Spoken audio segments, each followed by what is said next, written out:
निकाह करने का शरई हुक्म। निकाह करने का शरई हुक्म यह है कि एतदाल की हालत में, यानी ना शहवत का ज़्यादा गलबा हो और ना मर्द भी ना हो, महर और ना नफ़क़े पर कुदरत रखता हो तो निकाह सुन्नत मुअक्कदा है।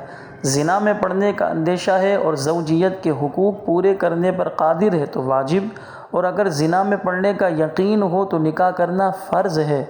ज़ौजियत के हुकूक पूरे ना कर सकने का अंदेशा हो तो निकाह मकरूह, और हुकूक पूरे ना कर सकने का यकीन हो तो निकाह हराम है। अक्सर लोग ये सवाल करते हैं निकाह करना फ़र्ज़ है, वाजिब है। तो ये 5 अक़साम है जो हमने आप हज़रात के सामने बयान की। हर शख्स को अपने हवाले से गौर व फ़िक्र करना चाहिए कि आप पर क्या कैफ़ियत है, निकाह करना आपके लिए फ़र्ज़ है, वाजिब है या सुन्नत मुअक्कदा।